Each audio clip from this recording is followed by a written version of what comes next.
Hello, start करते हैं। Next chapter centre of gravity, गुरुत्व केंद्र।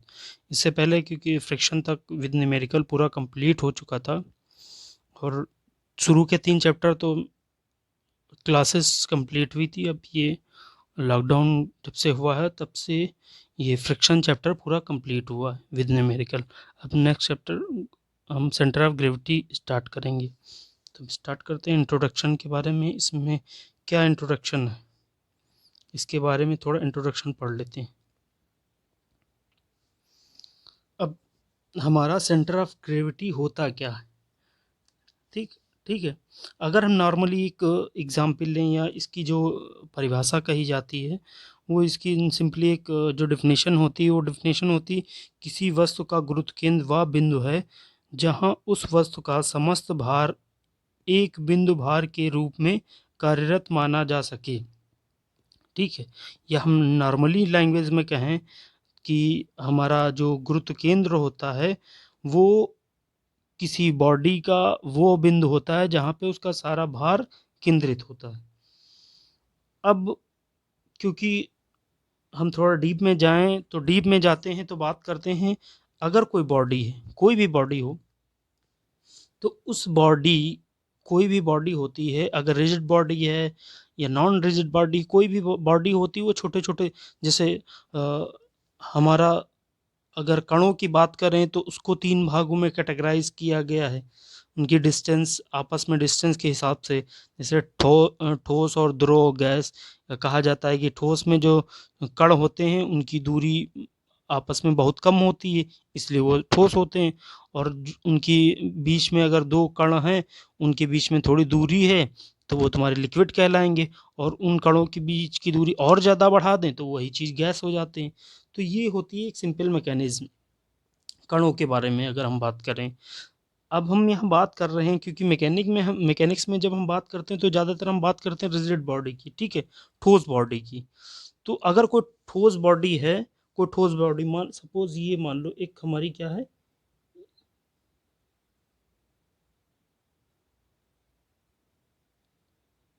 ये एक रिजिड बॉडी हो गई, ठीक। अब रिजिड बॉडी जानते हो कि वह पिंड जो क्या हो, वह पिंड जो अ, बल लगाने पे उसमें नगण्य या ना के बराबर डिफॉर्मेशन हो वो रिजिड बॉडी कहलाती है। अब ये कोई वस्तु है, ठीक है। अब इसमें देखो ये क्या होगी, छोटे छोटे कणों से मिलकर बनी होती, और इन कणों की बीच की दूरी बहुत कम होती, इसीलिए ठोस होता है।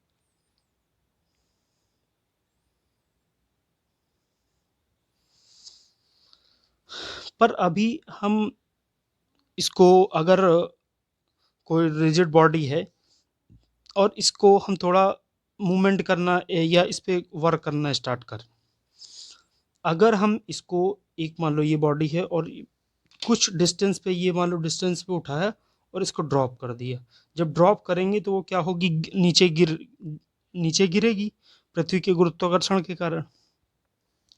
ये छोटे छोटे कण जितने हैं, ठीक है, ये सारे कण क्या होते हैं, अगर, क्योंकि ये सारे कण जितने भी हैं, ये वस्तु है या ये बॉडी जो है बनी छोटे छोटे कणों से है, पर इसकी कंट्रोलिंग कहाँ होती, इसके गुरुत्व केंद्र पे होती।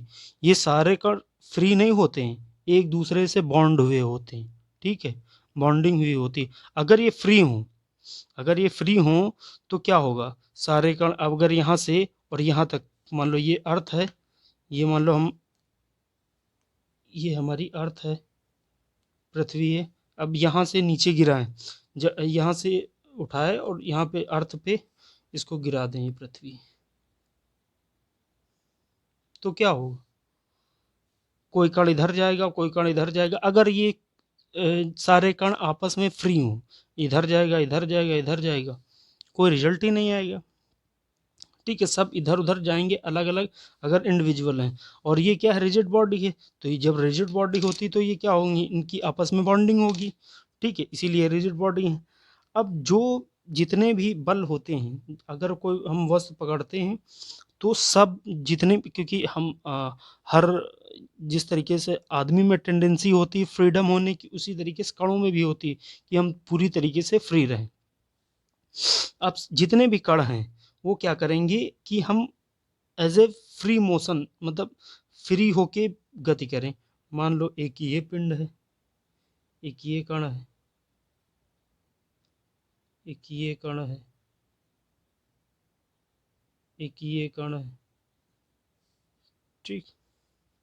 इसी तरीके से ये कण हो गया, ये कण हो गया, ये कण हो गया। इसी तरीके से बहुत से कण लग हैं जो क्या कर रहे हैं, नीचे पृथ्वी की तरफ गति करना चाह रहे हैं।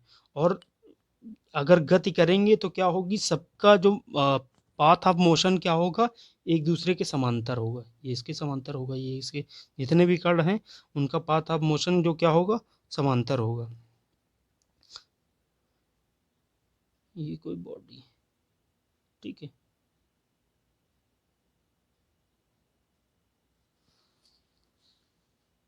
ये सब बल लग लग रहा है, ठीक। ये सब छोटे छोटे कण हैं। अब जब स्वतंत्र होके, क्योंकि ये तो क्योंकि रिजिड हैं तो स्वतंत्र होके तो मूवमेंट कर नहीं पाएंगे, इसलिए इसका जो मिड पॉइंट होगा, ठीक है, ये मान लो इसका मिड पॉइंट हो गया, ये हो गया जी, ठीक है।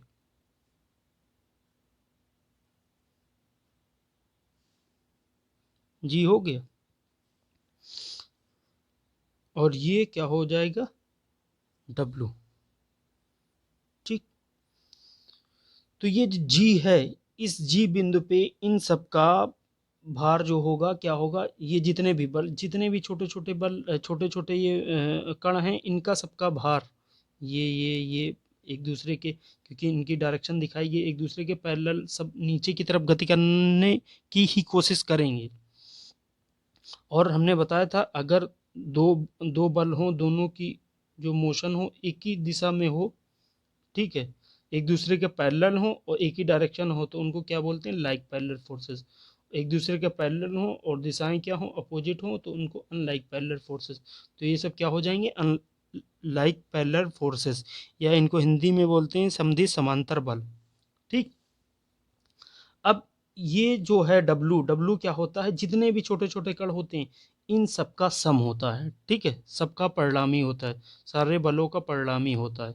और ये जी जिस बिंदु पे लगता है वो क्या होता है, इस बॉडी का मिड पॉइंट, ठीक है, मिड पॉइंट, जहाँ पे माना जाता है इसका सारा भार केंद्रित होता है। और ये जो नीचे की तरफ आ रही पृथ्वी में, क्योंकि गुरुत्वाकर्षण बल होता है,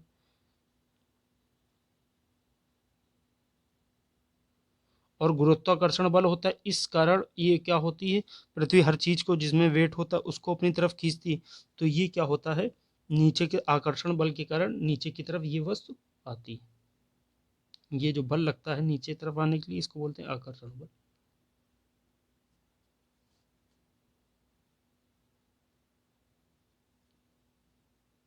ठीक है।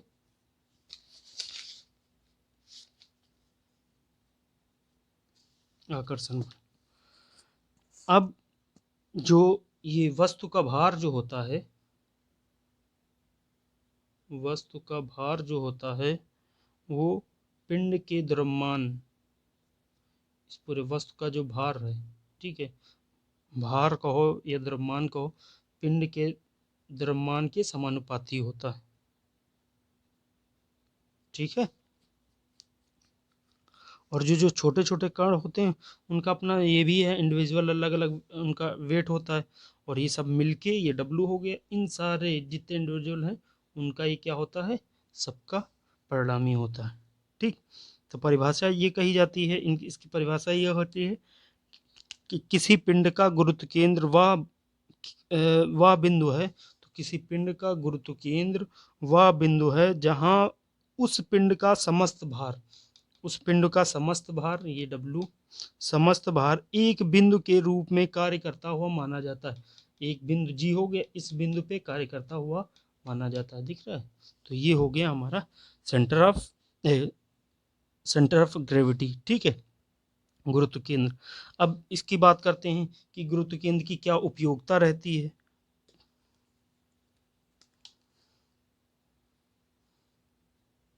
ये भी बहुत पूछा जाता है।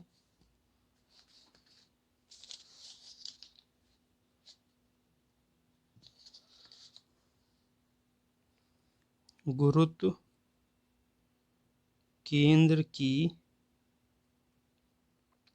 उपयोगिता एवं इंजीनियरिंग महत्व। इंजीनियरिंग महत्व, ठीक है। अब इसकी क्या उपयोगिता रहती है। इसकी उपयोगिता जो है सेंट्रॉयड सेंटर ऑफ गुरुत्व केंद्र की, अगर या कह सकते हैं कि जो सेंटर ऑफ ग्रेविटी हो, सिविल इंजीनियरिंग हो, मैकेनिकल इंजीनियरिंग हो, इसमें सेंटर ऑफ ग्रेविटी की बहुत बड़ी समझो इम्पोर्टेंस होती है। कि अगर हम गुरुत्व केंद्र देखें, नॉर्मली बात करें, एक अगर सिविल इंजीनियरिंग में मान लो एक पुल का कंस्ट्रक्शन हो रहा है, तो पुल का कंस्ट्रक्शन हो रहा है, उसमें बड़े बड़े पत्थरों की उठाया जाता है क्रेन के द्वारा। अगर बड़े बड़े पत्थरों को क्रेन के द्वारा उठाया जाता है, मान लो ये एक पत्थर है, ठीक, ये एक पत्थर है और इसको क्रेन के द्वारा उठाया जा रहा है। अब इस पत्थर का अगर मान लो हम यहाँ से इसको टच कर दें और क्रेन से इसको क्या कर दें, इस तरीके से अटैच कर दी, अब इसको उठाएंगे तो इसका क्या गुरुत्व केंद्र पे है नहीं, इसका जो सारा बल होगा, क्योंकि यहाँ पे हम इसको अटैच करेंगे तो क्या होगा, पृथ्वी की तरफ आकर्षण बल बहुत लगेगा, तो हमारे क्रेन के द्वारा भी बल बहुत ज़्यादा लगाना पड़ेगा। तो अगर हम सेंटर ऑफ ग्रेविटी जो इसका ग्रेविटी पॉइंट होता है जी, उस पर बल नहीं लगाते हैं, तब ये होता है कि तो हमें दिक्कत ये रहती है कि हमारा जो बल होता है वो पूरी तरीके से सब जगह डिस्ट्रीब्यूट नहीं, हर जगह डिस्ट्रीब्यूट नहीं हो पाता है, तो ये दिक्कत आती है। तो इसके लिए हम क्या करते हैं, हम कोई भी वस्तु होती है उसका पहले ग्रेविटी पॉइंट वो करेंगे, इसीलिए इंजीनियरों की आवश्यकता होती है कि, और सिविल इंजीनियरिंग के लिए भी अप्लाइड मैकेनिक्स और एसओएम, ये बहुत इंपॉर्टेंट चीज़ होती। अब इसका अगर ग्रेविटी पॉइंट जानेंगे, जान इसका फाइंड आउट करेंगे, ग्रेविटी पॉइंट मान लो ये है, यहाँ से क्रेन से कनेक्ट कर देंगे, उठाने में बहुत ही कम बल लगाना पड़ेगा, ठीक। तो इसी तरीके से मैकेनिकल इंजीनियरिंग में जो मशीन के पार्ट्स होते हैं उनकी असेंबली जब की जाती है और पार्ट्स को मैन्युफैक्चर करके असेंबली की जाती है, तो उनको जो असेंबली की जाती है, तो उनका गुरुत्व केंद्र कहाँ होगा, एक्सेस पे है कि नहीं है, अगर शाफ्ट बन रहा है या कोई भी पार्ट्स होते हैं तो वो उनका गुरुत्व केंद्र वहाँ है कि नहीं है। तो इंजीनियरिंग में गुरुत्व केंद्र का बहुत ही बड़ा महत्व होता है। ये हमारी जनरल जो सामान्य जीवन है उसमें भी गुरुत्व केंद्र का बहुत, कोई भी चीज़, अभी हम ये सपोज एक पेन है और यहाँ से उठाते हैं, ठीक है, तो हमको थोड़ा बल लगाना पड़ता है, ठीक, क्योंकि इसका ज़्यादा सिरा क्या है, उस पर गुरुत्वाकर्षण बल ज़्यादा लगेगा, तो वो नीचे की तरफ पृथ्वी इसको अपनी तरफ खींचेगी, और हमारे द्वारा लगाया गया बल कम होता है, इसलिए हमें ज़्यादा बल लगाना पड़ता है। तो इसको ज़्यादा बल, अभी इसका मिड पॉइंट हम पकड़ें पेन का, ये पेन का मिड पॉइंट पर बट मतलब मिड पॉइंट ये हो गया, ये है मिड पॉइंट, इसको उठाएं, बहुत आसानी से इसको उठाया जा सकता है। यही हमारी गुरुत्व केंद्र की उपयोगिता है इंजीनियरिंग, हमारी जनरल लाइफ में और इंजीनियरिंग में, ठीक है। क्योंकि पुल निर्माण, भवन निर्माण, मशीन्स, मशीन पार्ट्स, इसी तरीके से जो जितनी भी मशीनरी होती है और जहाँ भी मशीनरी का यूज़ होता है लोड को कैरिंग करने के लिए, हमें बिना गुरुत्व केंद्र के उससे कोई काम चल ही नहीं सकता है, ठीक है। अब हम बात करते हैं सेंट्रॉयड की।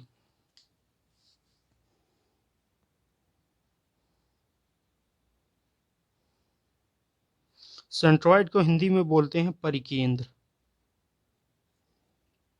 या केंद्रक,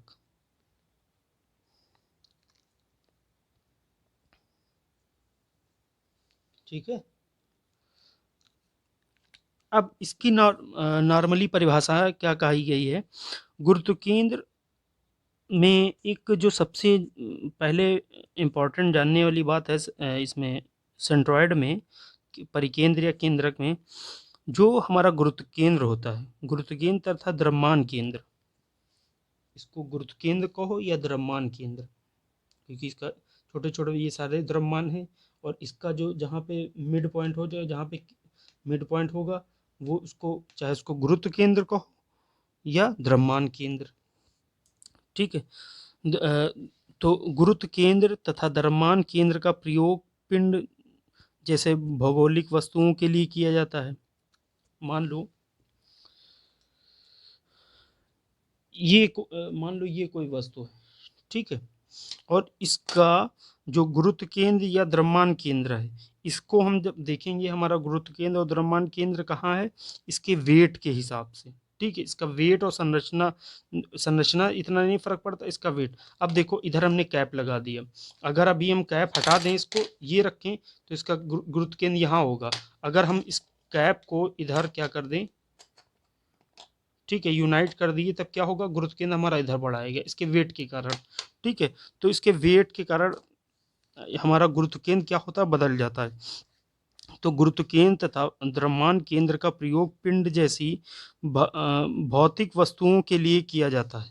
इसकी भौतिक वस्तुएं मतलब फिजिकल वस्तुओं के लिए किया जाता है, परंतु परिकेंद्र या केंद्रक का प्रयोग ज्यामितीय आकृतियों मतलब ज्योमेट्रिकल फिगर्स के लिए किया जाता है। जो हमारा इसमें अंतर, गुरुत्व केंद्र जो होगा, गुरुत्व केंद्र का इस्तेमाल होगा जो फिजिकल वस्तुएं होंगी, ठीक है, ये जिनको हम छू सकते हैं, उठा सकते हैं, मतलब ये एक फिजिकल वस्तु हो गई। ठीक है, इसी तरीके से ये कोई है, ये भी हमारी क्या हो गई, फिजिकल वस्तु हो गई। तो जो गुरुत्व केंद्र या द्रव्यमान केंद्र होता है, इन फिजिकल वस्तुओं के लिए प्रयोग किया जाता है, परंतु ये परिकेंद्र या केंद्रक या सेंट्रॉयड जो होता है, ये ज्यामितीय, ठीक है, ज्यामितीय आकृतियां मतलब ज्योमेट्रिकल फिगर्स के लिए करते हैं। जैसे ज्योमेट्रिकल फिगर्स कौन कौन से हो गए, हमारा त्रिभुज हो गया, चतुर्भुज हो गया, वृत्त हो गया, ठीक है, ये आकृतियां हो गई।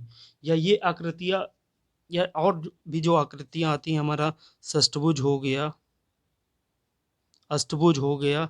इसी तरीके से इन आकृतियों के लिए हम सेंट्रॉयड का या सेंट्रॉयड जो ज्यामितीय आकृति है, इनके लिए केंद्रक या परिकेंद्र का प्रयोग किया जाता है। अब हमको पता है ये जैसे इसका गुरुत्व केंद्र यहाँ होता है, अभी इसके फॉर्मूले दिए कहाँ से कहाँ इसका गुरुत्व केंद्र होता है, ये आपको याद करना पड़ेगा। इसका गुरुत्व केंद्र यहाँ होता है, इसका गुरुत्व केंद्र यहाँ होता है, क्षण है ये, तो इसका गुरुत्व केंद्र सेंटर पे होगा। इस तरीके से इन इन इस पूरे whole dependent upon geometrical figures, not weight, not physical things.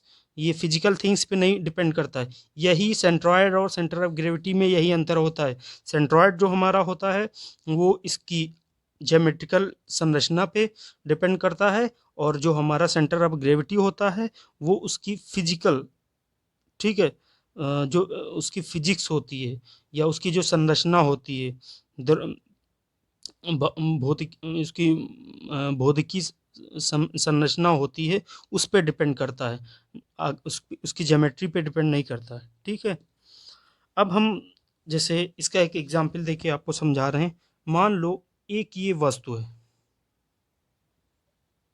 ये कोई वस्तु है, ठीक, ये भी ये एक वस्तु है। अब इस वस्तु में जो इसका सेंटर पॉइंट, ये सेंटर पॉइंट हो गए, तो ये इसका क्या हो जाएगा, अगर हम इसका ये देखें, मान लो ये बनी है हमारी स्टील की बनी हुई, ठीक, पूरी स्टील की बनी हुई, ये गोला है पूरा स्टील का बना, तो इसका जो मिड पॉइंट होगा, ये मिड पॉइंट हो जाएगा, यही इसका ग्रेविटी पॉइंट हो जाएगा, यही इसका यही इसका तुम सॉरी यही इसका सेंटर ऑफ ग्रेविटी हो जाएगा, यही हमारा क्या हो जाएगा, सेंट्रॉयड हो जाएगा। ठीक, क्योंकि जो gravity point centre of gravity होता है केंद्र को गुरुत्व केंद्र होता है वो क्या होता है, वस्तु की, ये मान लो फिजिकल एक गोला है तो इसका जहाँ मिड पॉइंट होगा, वेट है, वेटेड है, मिड पॉइंट होगा वहाँ पे इसका सेंटर ऑफ ग्रेविटी हो गया। अगर हम सेंट्रॉइड की बात करें तो सेंट्रॉइड इसकी क्या कर, किस पे डिपेंड करता है, इसकी हम इसके वेट से मतलब नहीं रखेंगे, इसकी देखेंगे संरचना गोल है तो इसके सेंटर पे होता है सेंट्रॉइड, सेंटर पे हो गया।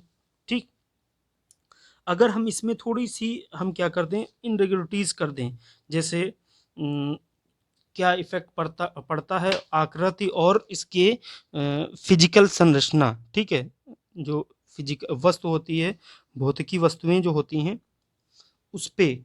ठीक, मान लो, मान लो ये हमारी एक, ठीक, ये एक दो सेमी सर्किल हैं, या इसको हेमी स्फेयर, स्फेयर बोलते हैं। ठीक, हेमी स्फेयर बोलो या सेमी सर्किल बोलो, दो हेमी स्फेयर हैं। आधा हेमी स्फेयर जो बना हुआ है वो हमारा बना हुआ है वुड का बना हुआ है, ठीक है, और ये आधा काहे का बना हुआ है, स्टील का बना हुआ, इस्पात का बना हुआ। इन दोनों को जोड़ के फिर एक ये क्या बनाया गया है, स्पेयर बनाया गया, गोला बनाया गया है, पूरा क्या है, स्पेयर है। ठीक, अब इसका मान लो यहाँ पे मिड पॉइंट हम फाइंड आउट कर लिए, ए पी। ठीक,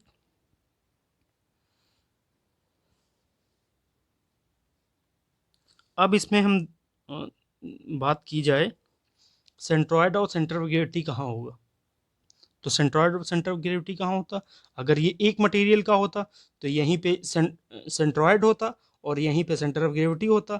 अब ये अलग अलग मटेरियल के हैं, अलग अलग मटेरियल के हैं, तो इस्पात अगर ये आधा हेमिस्फेयर स्पेयर है और ये भी आधा हेमिस्फेयर है, मतलब दोनों का आयतन क्या है, दोनों का आयतन जो है, एरिया है, वो बराबर बराबर है, बराबर बराबर है, और मटेरियल बस अलग है, ये स्टील है ये वुड है, तो उस वुड जो होती है स्टील के कंपेयर में लाइट वेटेड होगी, तो ये क्या होगी, इसका वेट क्या होगा, लाइट वेटेड होगी, इसका आधे हेमिस्फेयर का क्या होगा, लाइट वेट।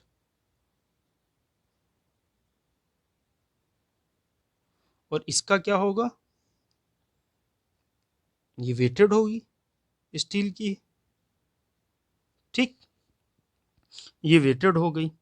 अब इसका अगर हम देखें सेंट्रॉयड देखें तो सेंट्रॉयड कहाँ होगा, क्योंकि सेंट्रॉयड ये किस मटेरियल का बना है, कितना वेट है, इससे कोई मतलब नहीं रहता है। सेंट्रॉयड का बस मतलब रहता है उसकी आकृति, ये देखिए हमने गोल है आकृति, तो इसके गोल का मिड पॉइंट कहाँ होगा, ये होगा, तो ये इसका सी बिंदु क्या हो जाएगा, सेंट्रॉयड हो जाएगा। अब हम निकालते हैं इसकी centre of gravity point. Gravity depend किस पे करता है, इसकी फिजिकल संरचना पे, ठीक है, वस्तु की फिजिकल संरचना पे डिपेंड करता है कि वो किस मटेरियल का बना है, कितना वेट है उसका, उस पे डिपेंड करता है। तो इस इधर आधे का हेमिस्फेयर का वेट ज़्यादा है और इसका क्या है, हेमिस्फेयर का वेट इसका ज़्यादा है, स्टील वाले का, वुड का कम है। अब हमने अभी आपको बताया था कि अगर ये पेन है तो पेन का अगर हम यहाँ पे देखें ग्रेविटी पॉइंट यहाँ इस तरीके से बीच में यहाँ पे होगा, ठीक है, कहाँ पे हो रहा है, ये देखो जहाँ पे मान लो एक लेयर्स लिखा है, इसका के जो है यहाँ पे इसका ग्रेविटी पॉइंट आ रहा है, ठीक है।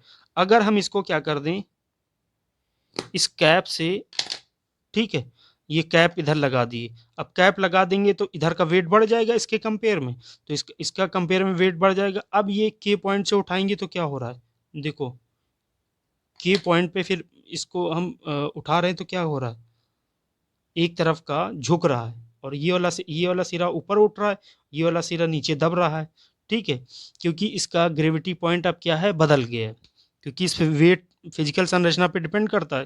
देखो मैंने ये वेट अटैच किया, ये कैप अटैच किया, इसकी वेट चेंज हुआ, ग्रेविटी पॉइंट बदल गया।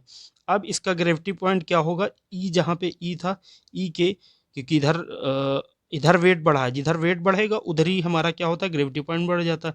अब क्या होगा, यहाँ से उठाएंगे तो आराम से, अब देखो उठा ले रहे हैं, कोई पॉइंट गिर तो रहा नहीं रही। ठीक है, तो जिधर का वेट ज़्यादा होगा, जिस एरिया का वेट ज़्यादा होगा उधर ही ग्रेविटी पॉइंट हमारा उधर ही ट्रांसफ़र हो जाता है।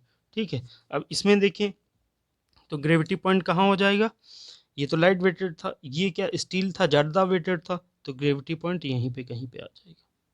ठीक है, ये हमारा हो जाएगा ग्रेविटी पॉइंट। ठीक, तो अगर कोई वस्तु है, वस्तु या ज्यामितीय आकृति अगर एक होमोजेनियस मटेरियल के बने हों, ठीक है, तो उसका गुरुत्व केंद्र और अ, उसका केंद्रक मतलब सेंट्रॉयड एक ही होगा। ये दोनों में हमने, ये क्या है, समान पदार्थ, पदार्थ है पूरा का पूरा, और ये क्या है, अलग अलग पदार्थ, ये आधा स्टील हो गया आधा वुड हो गया।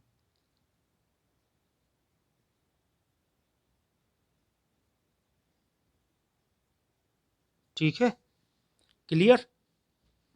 तो सेंट्रॉयड और सेंटर ऑफ ग्रेविटी में फर्क पता चल गया। सेंट्रॉयड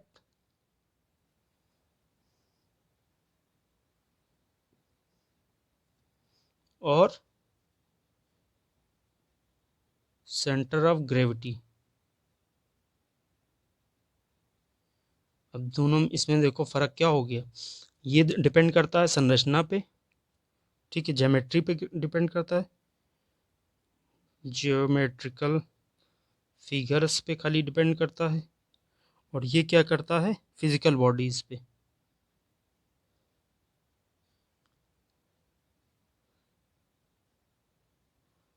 फिजिकल बॉडी पे, जैसे ये हो गया, ये हो गया, ये हो गया, ठीक है, इन संरचना पे खाली डिपेंड करेगा। और ये किस पे करता है, मटेरियल,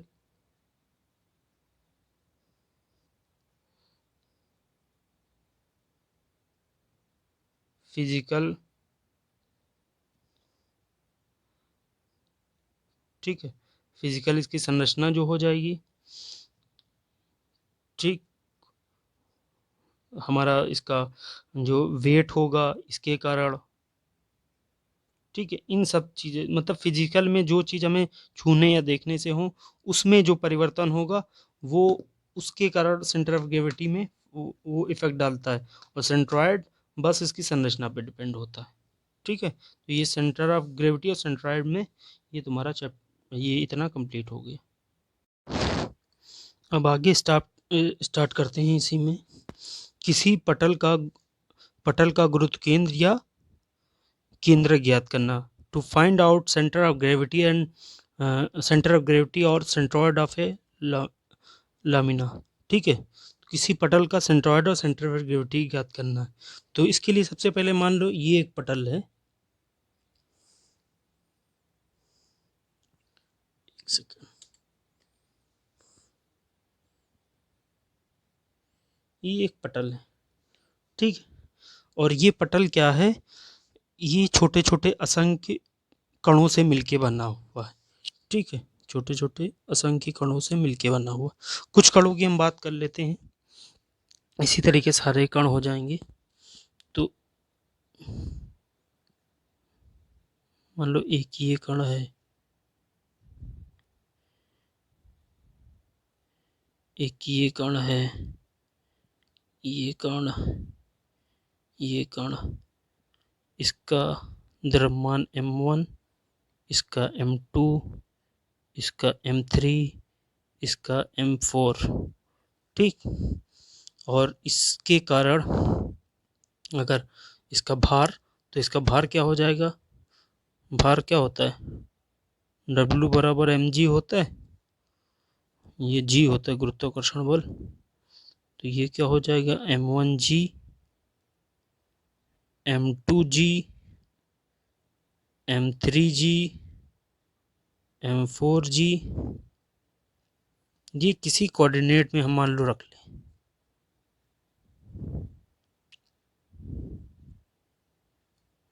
ओ हो गया एक्स और ये वाई एक्सेस। ठीक, अब यहाँ पे ये मान लो हमारा हो गया जी ग्रेविटी पॉइंट। ठीक है, यहाँ पे क्या होगा, इस यहाँ पे सारा भार केंद्रित होगा। ठीक है जी, यहाँ पे द्रव्यमान क्या होगा, मान लो कैपिटल एम होगा। जो ये सारे M1 M2 M3 M4 जितने भी हैं कण, उनका सबका क्या होगा, परिणामी होगा। और इसका अगर हम डब्लू की बात करें तो ये हो जाएगा कैपिटल डब्लू बराबर कैपिटल एम जी। ठीक, अब हम बात करें इसके कोऑर्डिनेट की, तो ये इसका मिड, यहाँ पे ग्रेविटी पॉइंट है, यहाँ से मान लो दूरी हो गई हमारी एक्स बार। ठीक, और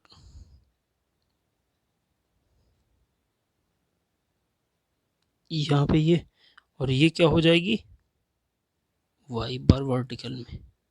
ठीक, तो इसके कोऑर्डिनेट देखा जाए यहाँ पे जी पे, तो इसके कोऑर्डिनेट क्या हो जाएंगे, एक्स बार वाई बार।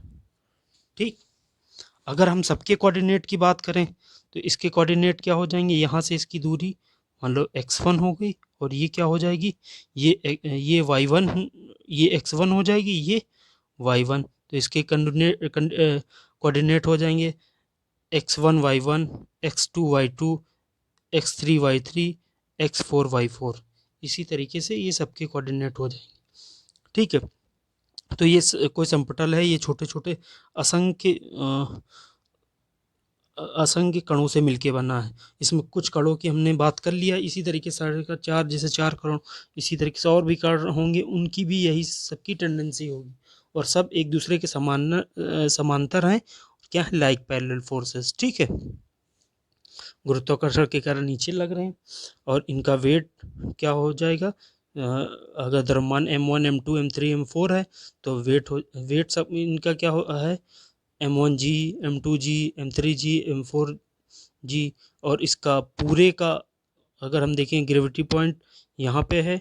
ठीक है, तो इसका यहाँ पे ये कैपिटल M हो जाएगा, इन सबका भार M बराबर M1 M2 M3 M4 जितने भी हों असंख्य। ठीक, और ये कैपिटल W क्या हो जाएगा, M1 M2 M3 M4, इसी तरीके जितने भी सारे हों जी से गुणा कर देंगे। ठीक है, अगर हम इसका हर चीज M का, जैसे M1 का कोऑर्डिनेट क्या हो जाएगा, x1 y1। कैसे, यहाँ से ये दूरी हमारी क्या हो जाएगी इसके लिए y1, और यहाँ से x1।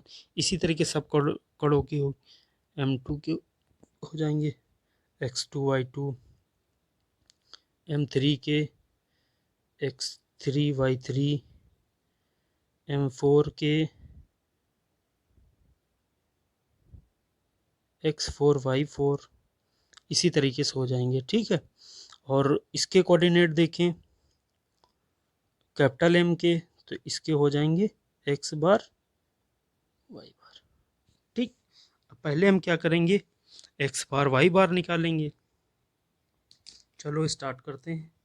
अब इसकी जो डेफिनेशन है वो कही है इसकी, समतल में किसी रेखा, मान लो ये रेखा ले लो समतल में, ओ वाई ले लो या ओ एक्स ले लो, कोई भी ले सकते हैं। समतल में किसी रेखा पर लगे सभी बलों के घूर्णों का बीजगणितीय योग, जितने भी बल लग रहे हैं M2 M1 M2 M3 M4, जितने भी बल लग रहे हैं उनका सबके घूर्णों का बीजगणितीय योग करें, और उसी रेखा पर उसके परिणामी के घूर्ण का घूर्ण निकाल लें। इसका परिणामी यहाँ पे क्या है, M क्या है सबका परिणामी, इसका घूर्ण निकाल लें।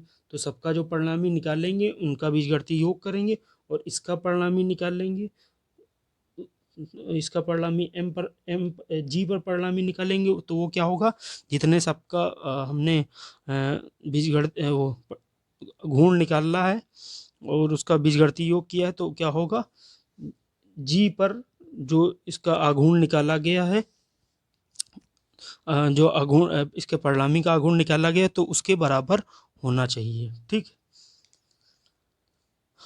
आगे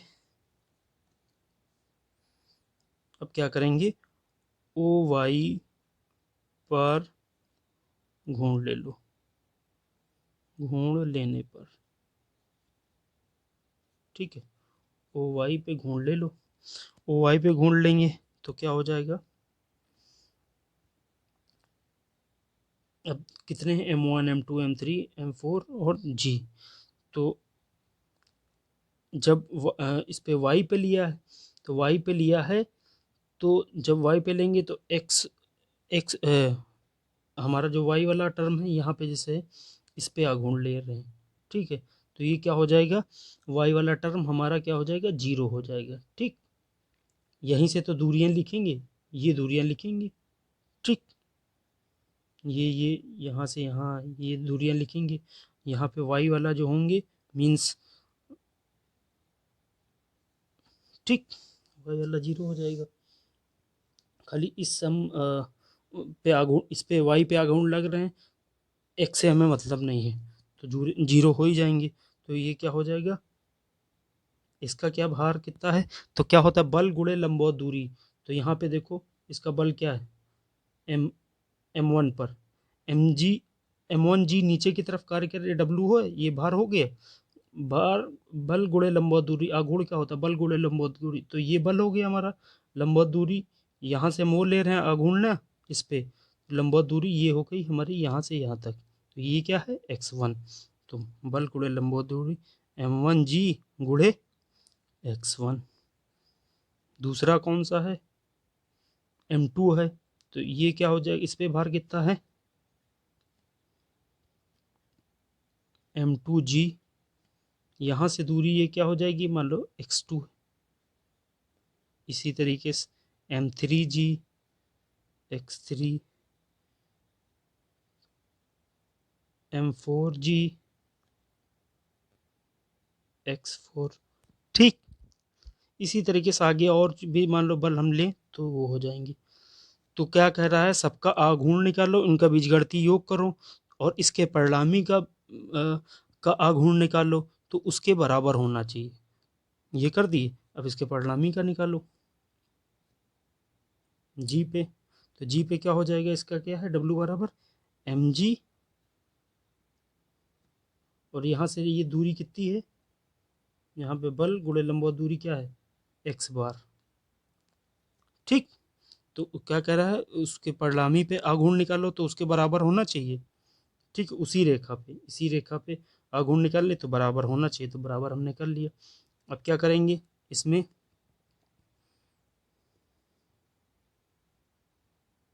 M1G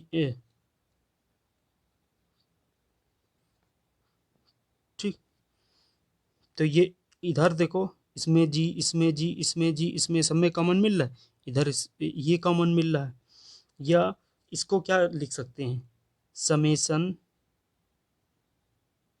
mg x लिख सकते हैं। अब इसको अगर एक्सपेंड करें तो यही हो जाएगा, M1G x2 M2G x2, इस तरीके से इस एक्सपेंड हो गया, इसका क्या, ये अलजेब्रिक सम होता है, ठीक है, ये अलजेब्रिक सम कर लिए mg, ठीक, अगर हम इसको क्या करें, ठीक है, एक्स बार हमें अगर निकालना हो, एक्स बार निकालना है तो एक्स बार बराबर क्या हो जाएगा, अलजेब्रिक सम mg x अपॉन mg, और mg बराबर क्या होता है, ये स्मॉल mg, ठीक, स्मॉल mg ये बराबर क्या हो जाएगा, w, स्मॉल w, और ये क्या हो जाएगा x, और ये क्या हो जाएगा नीचे का, ये कैपिटल W। अगर हम इसको m के टर्म में लिखना हो तो ये क्या हो जाएगा, जी जी कैंसिल आउट हो जाएगा, ठीक है, sigma M X upon M, Y bar निकला है, एक्स बार निकल है। इसी तरीके से अब क्या करेंगे, ओ एक्स पर घूर्ण लेने पर, ठीक है, ओ एक्स पे घूर्ण लेंगे, ओ एक्स पे घूर्ण लेंगे। इसी तरीके से करेंगे, बल गुणे लंबवत दूरी तो बल, ठीक है, ये बल लग रहे हैं। अब क्या ओ एक्स पे ले रहे हैं, इस पे, ठीक, तो इस पे बल गुणे लंबवत दूरी ये लेना है। तो इस पे क्या है, जैसे ये सॉल्व किया है, जहाँ जहाँ पे एक्स है वहाँ पे क्या कर दो हम, हमारा m1g y1, इस पे आघूर्ण ले रहे हैं, बल गुणे लंबवत दूरी। अब क्योंकि इसके लिए अब इसका कोऑर्डिनेट क्या है, यहाँ पे क्या हो जाएगा, x बराबर क्या हो जाएगा, 0 हो जाएगा। तो कोऑर्डिनेट अब जैसे m1 के क्या थे, अब y के लिए ये वाला 0 हो गया था, y वाला 0 हो गया था, x के लिए x वाला 0 हो जाएगा, तो y वाला पूरा टर्म आ जाएगा, ठीक है।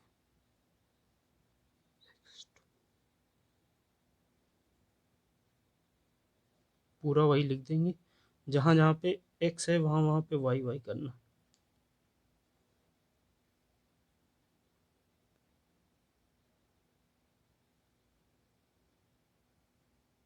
ठीक। एम जी वाई बार, इसी तरीके से कर लें algebraic sum small m g y, ठीक,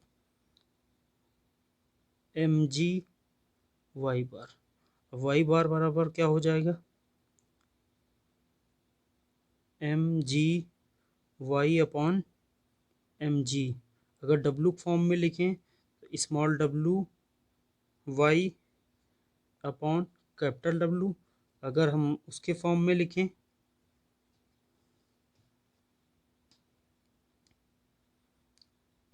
एम के फॉर्म में, तो ये वाई कैंसिल आउट हो जाएगा, तो ये हो जाएगा small m y upon capital, ठीक।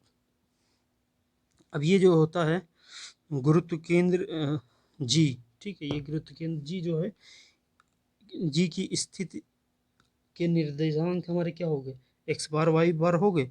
अब इसके द्वारा जो है उपयुक्त संबंधों के अनुसार पे हम कोई भी पटल होगा उसका गुरुत्व केंद्र ज्ञात कर सकते हैं, ठीक। अब सेंट्रॉयड में हम स्टार्ट करते हैं इसका अगला टॉपिक, एक समान पटल, ठीक है, एक समान पटल या यूनिफॉर्म लेमिना। तो यूनिफॉर्म लेमिना क्या होता है, तो यूनिफॉर्म लेमिना की जो डिफिनेशन दी गई है वो कहा यह जाता है, एक ऐसा पटल जिसके समान क्षेत्रफल में स्थित कणों का भार भी समान होता है। मीन्स एक ऐसा पटल, ऐसा पटल जिसके समान क्षेत्रफलों में स्थित, मान लो ये कोई पटल हो गया, ठीक, ऐसा पटल जिसके समान क्षेत्रफल, इसका क्षेत्रफल जो है वो क्या है, समान है, समान क्षेत्रफलों में स्थित कणों का भी भार समान होता है। इसके जितने भी कण हो वो का भार भी समान हो, तो वो समान होता है, तो वो क्या कहलाता है, वो क्या कहलाता है, यूनिफॉर्म लेमिना या एक समान पटल कहलाता है, ठीक। यदि एक समान पटल का आकार सममित, मतलब सिमेट्रिकल हो, तो मतलब एक पटल आकार जो है, यूनिफॉर्म लेमिना जो है का आकार सममित हो, तो पटल का ज्यामितीय केंद्र ही पटल का केंद्र मतलब सेंट्रॉयड कहलाता है। सेंट्रॉयड वो होती है कि किसी चीज़ को हम अगर वहाँ से फोल्ड करें तो वो सिमेट्रिकल हो जाए, जैसे हम यहाँ से इसको फोल्ड कर दें तो ये इस फॉर्म में आ जाएगा, ठीक है, या इसको यहाँ से फोल्ड करें इस फॉर्म में तो वो इस फॉर्म में आ जाएगा, ठीक। तो अगर कहा यह जाता है कि इसका सिमेट्रिकल हो तो पटल का ज्यामितीय केंद्र, इसका ज्यामितीय केंद्र जो होगा वही इसका क्या हो जाता है, सेंट्रॉयड हो जाता है, ठीक। अब इसका प्रूफ जो है उसकी बात करते हैं। अब कहा गया ये है अगला प्रूफ, एक समान पटल का केंद्र ज्ञात करना। ठीक है, समान पटल जो भी तुमने परिभाषा पढ़ी थी कि उसका क्षेत्रफल समान हो, उसमें स्थित कणों का भार भी समान होता है, तो वो क्या कहलाता है, यूनिफॉर्म लेमिना कहलाता है। और अगर उस लेमिना को हम क्या सिमेट्रिकल कर सकें, ठीक है, सिमेट्रिकल वो चीज़ होती है अगर हम कोई मान लो हमारे पास पेज, ठीक है, सिंपली मान लो ये एक पेज है और ये और इसको यहाँ से ये फोल्ड कर दी, ठीक है, तो ये सारे कॉर्नर और सारी ये भुजाएं एक दूसरे को एक दूसरे पर बैठ जाएं तो ये क्या हो जाता है, ये अब सिमेट्रिकल हो जाता है। ठीक, तो इसको सिमेट्रिकल बोलते हैं।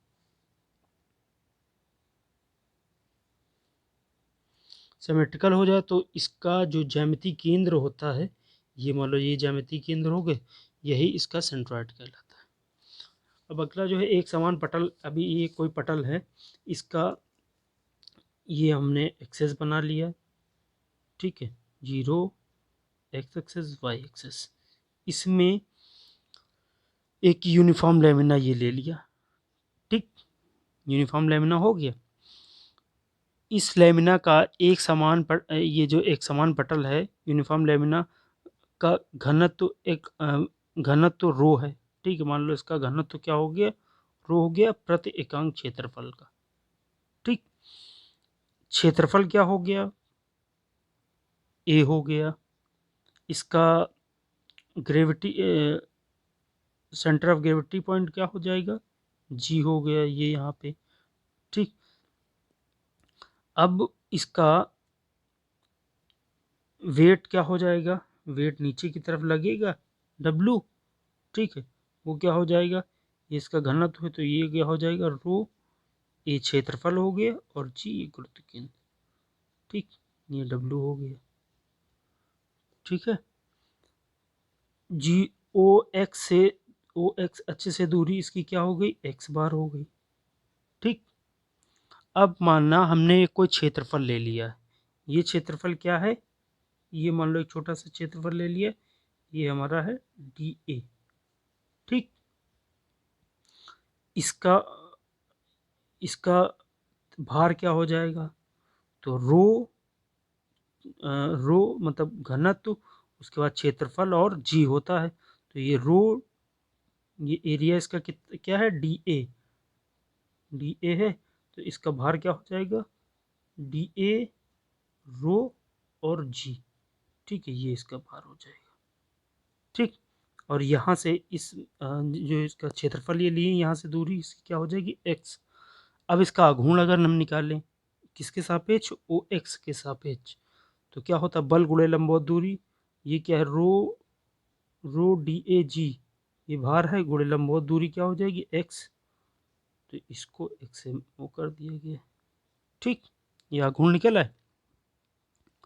अब अगर इस पूरे समपटल का, ठीक है, इस पूरे समपटल का एक समान समपटल, ये जो है पूरा समपटल, इसका पूरे का क्षेत्रफल अगर हम निकालें ओ वाई के सापेक्ष, ओ वाई के सापेक्ष अगर ये निकाल रहे हैं, ठीक है, तो क्या हो जाएगा, रो ए जी बल मतलब डब्लू गुणे लंबवत दूरी, लंबवत दूरी क्या है, ये एक्स बार। ठीक है, तो ये क्या हो जाएगा, रो ए जी गुणे लंबवत दूरी ये हो गई, एक्स बार से गुणा कर दी। ठीक, अब हमारा जो ये पूरे समपटल का हो गया।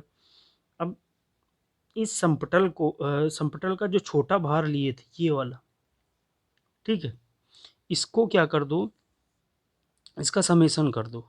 समेशन मतलब समेशन अगर हम कर देंगे तो समेशन करने पे ये हो जाएगा इसी तरीके के, ये जैसे एक टुकड़े का लिया गया है और इसमें क्या होते हैं, सारे टुकड़े क्या होते हैं, समान होते हैं, तो इसी तरीके बहुत सारे टुकड़े होंगे, तो बहुत सारे टुकड़े के लिए अभी सिग्मा एक्स लिखा हो तो ये क्या है, x1 x2 x3 x4 x5, इसी तरीके से कितने भी हो सकते हैं। इसके आगे हम क्या कर लगा दें, सिग्मा लगा दें, तो sigma rho d a ji x. ठीक, सिग्मा लगा दिए। रो जी आगे आ गया, सिग्मा डी ए ये एरिया हो गया, और ये क्या हो गया, दूरी। ठीक, आघूर्ण में क्या होता है, बल गुले लंबवत दूरी, यहाँ से इसकी जैसे एक्स है, अभी यहाँ पे दूसरा हम कोई एरिया ले लें, ये एरिया हो गया, तो यहाँ से x2 हो जाएगी, वही x है। ठीक, अब जहाँ ये रो डी जी एक्स, ये क्या है, सभी छोटे छोटे क्षेत्रफलों के भारों का ओ एक्स के सापेक्ष आघूर्णों का बीजगणितीय योग ने सबका अलग अलग निकाले हैं। फिर उसके बाद इसको क्या कर दिया हमने, समेशन कर दिया। समेशन करने के बाद हमने पिछले उसमें पढ़ा था कि सभी का आघूर्ण निकालेंगे, छोटे छोटे जो क्षेत्रफल होंगे आघूर्ण निकाल के उनका बीजगणितीय योग करेंगे, और जो पूरे का जहाँ पे गुरुत्व केंद्र होगा उसका आघूर्ण निकालेंगे, परिणामी का आघूर्ण निकालेंगे, तो उसके बराबर करना पड़ता है।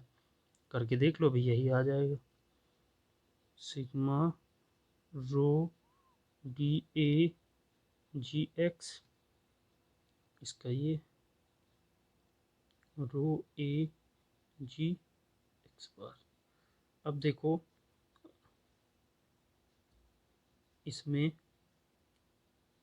रो जी आगे आ जाएगा, D A X rho A ji X बार।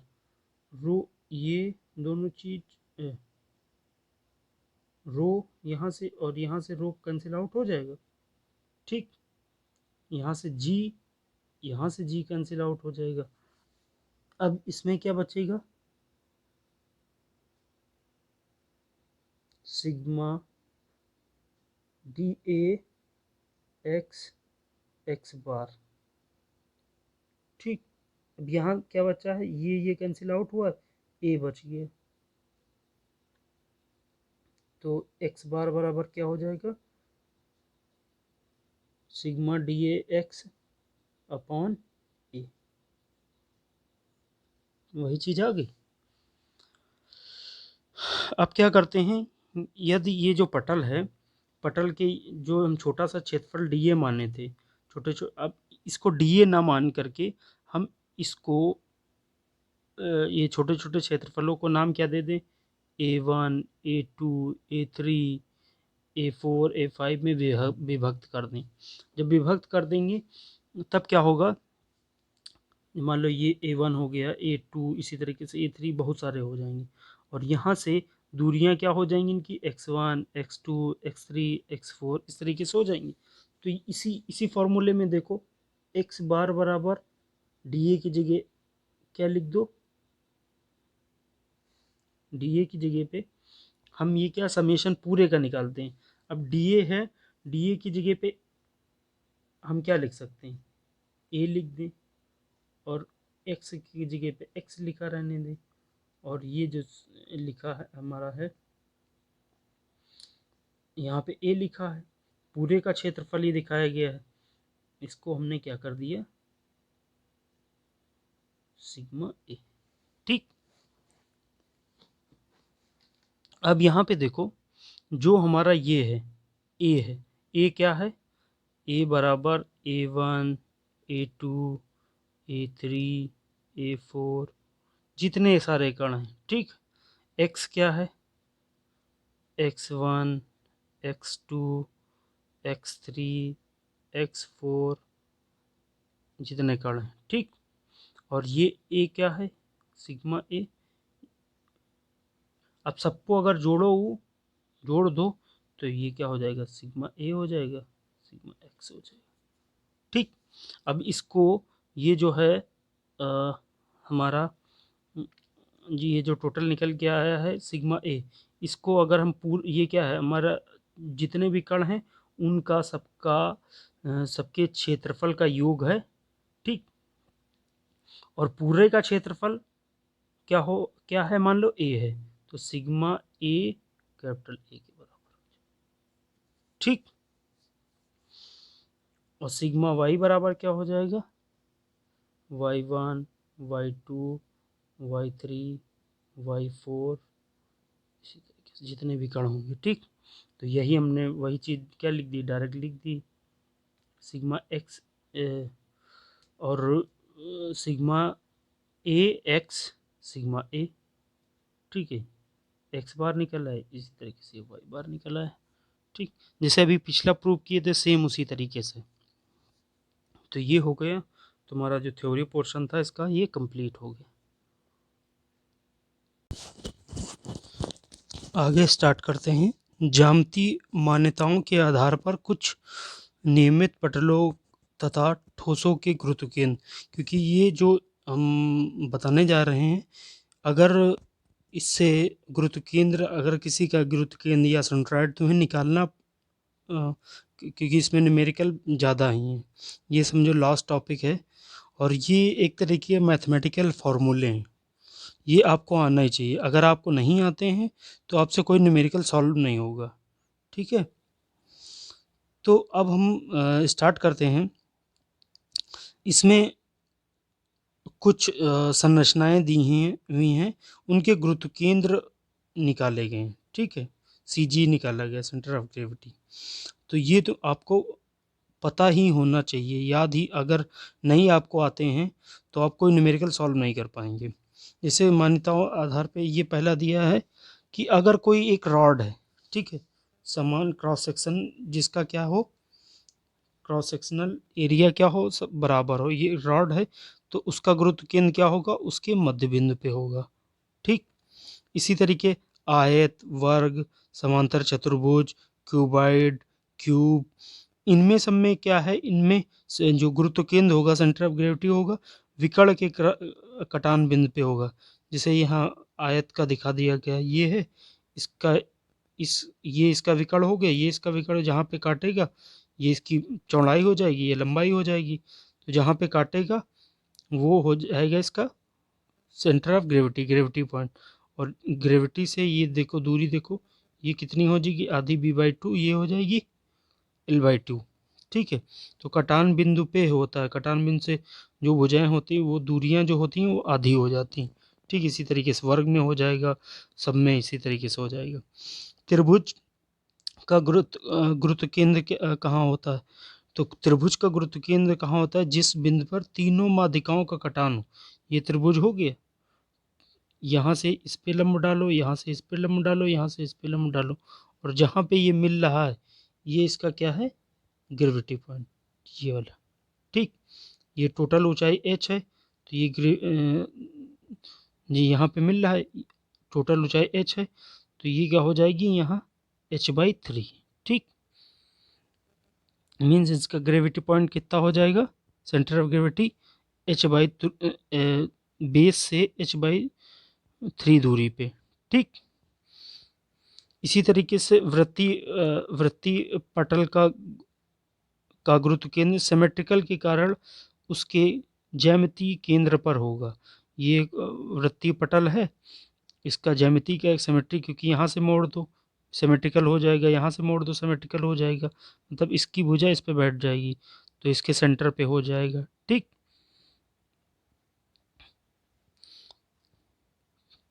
तो ये जो इसका जो भी इसकी व्यास होगा, व्यास के आधा हो जाएगा। इसी तरीके से सेमी सर्कुलर लेमिना, ये सेमी सर्कुलर लेमिना का गुरुत्व केंद्र कहाँ होगा, ये सेमी सर्कुलर लेमिना हो गया, ये टोटल आर हो गया, ये मान लो ये इसकी त्रिज्या आर हो गई, तो त्रिज्या से जो इसका लंब होता है इस पर, ठीक है, ऊर्ध्वाधर रेखा होगी, इसके मिडिल में ये यहाँ पे जी पे होगा। मीन्स बेस से ए बी से 3r 3r बाई नहीं 4r/3π यहाँ पे होगा, ठीक। इसी तरीके से क्वार्टर सर्किल है, इसका बेस से कितनी दूरी पे होगा, इसका भी 4r/3π, जितना इसका होता सेमी का होता है उतना ही क्वार्टर का होता है। इसी तरीके से आगे समलंबाकार पटल ट्रेपेजॉइडल जिसको बोलते हो, ये देखो इसकी ए भुजा ए हो गई, हाइट h हो गई, ये बी हो गई, तो ये क्या होता है, ऊर्ध्वाधर रेखा, इसके मिड ये हो गया, मिड ये हो गया, ऊर्ध्वाधर रेखा ये हो गई, इसका मिड ये हो गया, तो बेस से b+2a upon b+a into h/3, ये होता है घन का, ठीक है, क्यूब का। तो ये होता है प्रत्येक फलक से एल बाई, टोटल ये हो गया, सब भुजाएं एल एल हो गई, और प्रत्येक फलक से कह रहा है एल बाई टू दूरी पे होगा, मतलब जितनी भुजा होगी भुजा की आधी, तो भुजा के आधे एल बाई टू कर दो, जैसे इसमें हुआ था दूसरे वाले में, उसी तरीके से पूरा। इसी तरीके से आगे गोले का, तो गोले का होता है प्रत्येक बिंदु एल बाई, जैसे ये गोला हो गया, गोला का व्यास हो जाएगा डी हो जाएगा, तो इसके आधे कर दो, डी बाई टू पे हो जाएगा। 10वां अर्धगोले का, अर्धगोला, ये अर्धगोला है, ठीक है। तो अर्धगोले का क्या होता है, ये जैसे बेस हो गया, ये आर बाई टू त्रिज्या हो गई, से 3r/8 दूरी पे। वृत्तिकार ठोस शंकु का, तो ठोस शंकु ये है, इसका यहाँ पे हो गया बेस से ऊर्ध्वाधर रेखा है, वहाँ पे पॉइंट जी है यहाँ, और टोटल इसका एच हो जाएगा। यहाँ से क्या होती एच बाई बेस से, ये मान लो ए बी हो गया, ए बी से एच बाई 4 दूरी। इसी तरीके से आगे बेलन या प्रिज्म का, ये प्रिज्म है, तो प्रिज्म की भुजाएं लंबाई एल हो गई, ठीक है। तो इस लंबाई एल का जो मिड पॉइंट होता है, यहाँ से एल बाई टू दूरी पे होता है। इसी तरीके से बेलन का भी होता है, बेलन की जो ये लंबाई होती है, लंबाई के आधा होता है, ठीक। ये हैं सारे फार्मूले, आप याद कर लीजिएगा। फिर इसी के बेस पे सारे न्यूमेरिकल हैं। तो इस तरीके से इस चैप्टर की थ्योरी हमारी ख़त्म हो गई। अब न्यूमेरिकल अगला जो लेक्चर होगा उसमें न्यूमेरिकल स्टार्ट करेंगे।